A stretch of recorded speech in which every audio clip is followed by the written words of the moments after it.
Good. So I'd like to kick off with saying that you guys are all automation experts. You use automation in your daily life without even knowing it because it's just so normal. What are the challenges that the businesses, all of us here, are faced with every day? Well, let me show you something. That's you need to produce content faster, right? I need a lot of content. So the bossman is coming. I need a lot of content. I need it today. I need it yesterday. I need it fast. And by the way, it has to be at warp speed, very fast, and it has to look like $1 million. And before I forget, it has to be very cheap, half the price. Sounds familiar? So that's the struggle that all of us have to deal with every day. So how do you deal with that? How do you manage that? So let me get back to my earliest phrase. This is, you know what? You're all automation experts. You know. And it's not that daunting as you think as it is.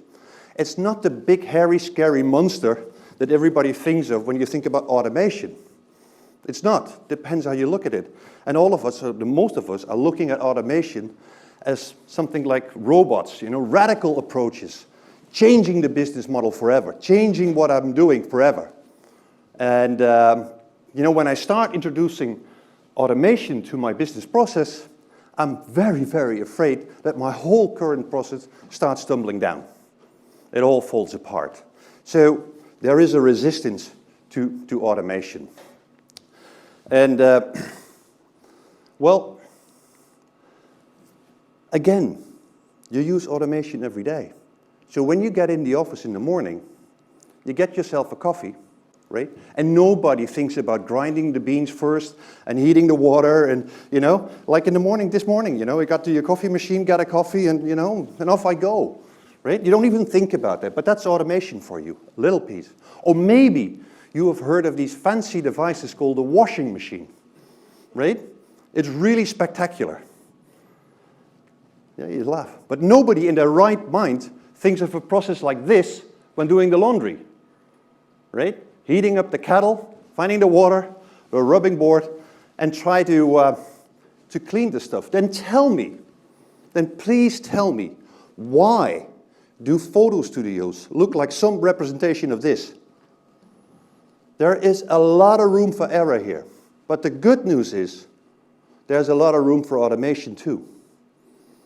And these studios are built up like this because we think we need this infinite amount of being creative and being flexible with all of that. That is true.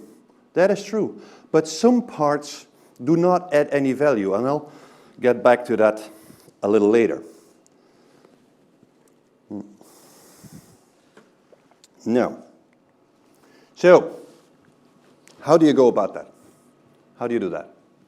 Well, spend some time in your own studio as a private eye. Go and look in your studio and go and look for some constraints. Something that's, you do every day, but ask yourself a question. Is that right? Is that good, what I'm doing? And that's hard. That's difficult. I know big consultancy firms have made an entire business out of that, finding the constraints of a process. So let's use a metaphor. So say I'm hosing my garden, yeah? And it's a big garden. So it's a very long hose, right? And I'm working with my mate, and he's called Jack, and, watering the garden. But, out of the hose, some drop feet of water. So I yelled to Jack, and I said, Jack, more water, more water. And Jack is, pumping up the volume as much as he can. He's putting it to the max and still dropping. And I yelled, Jack, Jack, more water. And then when I zoom in, somewhere in the middle of the hose is the constraint. It's folded. So if I lift that constraint, all of a sudden I get all the water I want. So it's not Jack that's the constraint. Jack is doing all the best he can. It was the hose, right? And it can sometimes be difficult to find the constraint.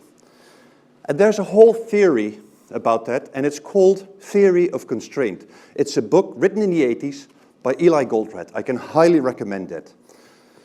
In the time I was at university, this was a bestseller book, Theory of Constraint, and it was looking for constraint in all sorts of business processes.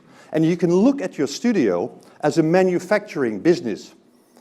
You're making creative content, products, but it's still manufacturing. It's still making something, creative something, making something. And finding the constraints in your current business process, I can tell you, I can reassure you, is extremely difficult because you're used to a way of working because you think it's good. And that's the way we do it. But maybe there is a better way. There might be a better way to deal with the demands that we just started with. Yeah? So, just a couple of things, just, stating the obvious, but dealing with storage, for instance, is the SD card in? Are there enough? Are they in the camera? Are they not? Is it formatted? Where are they? Right? Is it full? Are they deleted? Or cables, and especially not tripping over them. Or a cable that is broken. Do we have a spare one? Where is the cable? Sounds familiar? I mean, we have been at studios hundreds of times, and we have seen these kind of things going on. Or setting your tripod in the right position, or tripping over it, or the bolts are loose, or anything like that. It's creating constraints for being productive.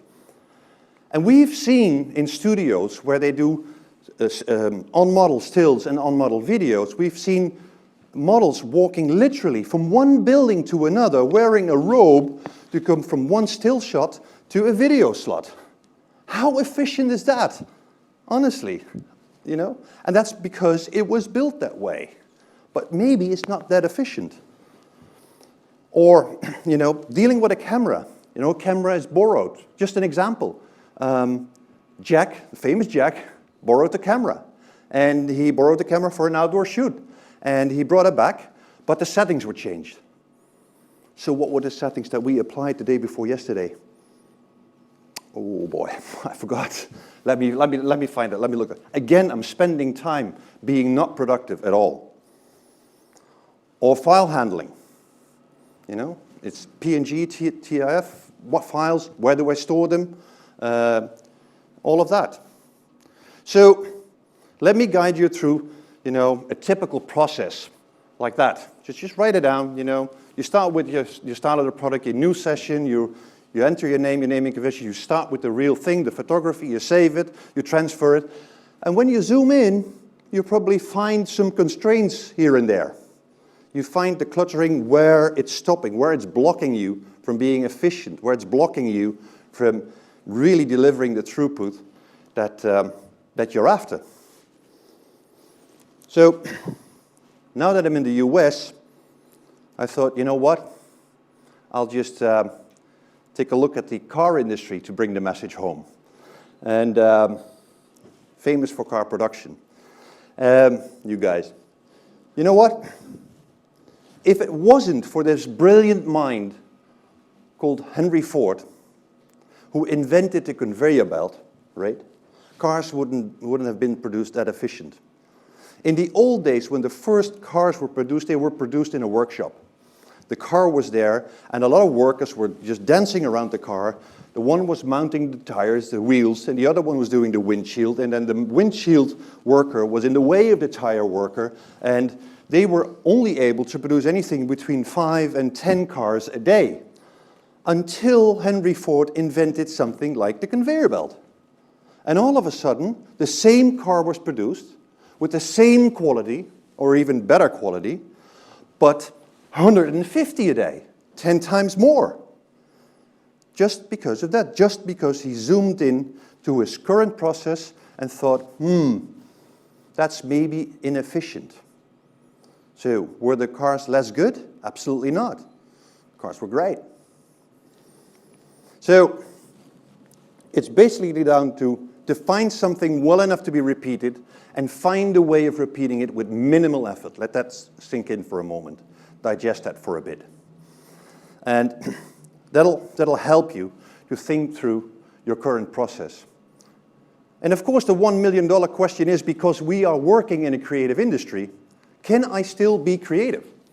Absolutely yes. Absolutely yes. Another one in the car industry as an example, as a metaphor. The brand that is renowned for being the most luxury brand uses automation. RollsRoyce is working with conveyor belt methodology. And they do that, they produce that, and then they produce state-of-the-art, high-class cars. And they give breathing space to creativity where it really matters. Where it really matters, where it's really the essence and the finesse of the product, right? So it's down to efficiency. And when you look it up, efficiency is best described as the ratio of useful work performed in a process to the total energy expended, right? That's the efficiency for you. So define, want, and repeat. How does that translate to apparel content creation? One of the things is, define your style guide. Define how it should work. What is the brand supposed to look like? What is the identity? What's the DNA? How should it be, right? And describe it. Have it with imagery in there. And then stick to it. And really stick to it. And explain to everybody in the team, this is how we go about this customer. Or this is how we go about in our brand. This is what we do, right? And if you really go wild, you can set it up like this. So this is a bird's eye view of a production studio in Berlin, one of Europe's leading online businesses called Zalando. Or you can work with an all-combined setup where on-model stills and videos are produced in the same setup. Not moving around with models, just in the same setup. And create content like this. Create your own stage, your own colors, your own setup. Be creative. Hack it. Do it. Do like that. It gives a lot of breathing space to creativity. And what we have noticed in the past 8 years, 9 years of our existence, are ratios that are unbelievable. They are unbelievable. Like 60% time shorter to web. Sometimes more than 4 times shots per day at a fraction of the cost, 1/10 of the cost. So here's your answer to do more work, be very creative at a lower cost base.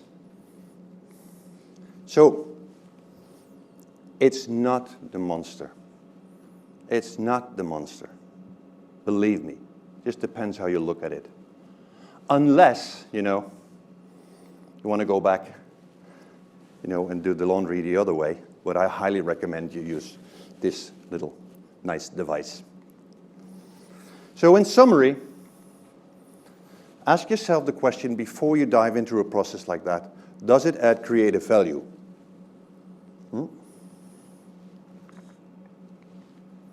How long does it take? If it's a short thing, a long thing, what is the constraint? How is it best described? And very important, if it's not a repeating thing, forget about it. How often does it occur? Is it something that occurs a lot? Then you have something there. You have something to work on. And what does it take to automate it? Is it possible? And are there better tools out there that can do the job while you are still, have every space to be creative? So yeah, we strongly believe, and not only us, but in other industries as well, that automation enables creativity. We strongly believe that. And it's not costing a starship. So it's already happening. It's out there today. Our recommendation, don't do a robot's work, right? Be creative. So yeah, we're here, you're here, And after this short presentation, then we're happy to share a coffee with you and talk some more about it.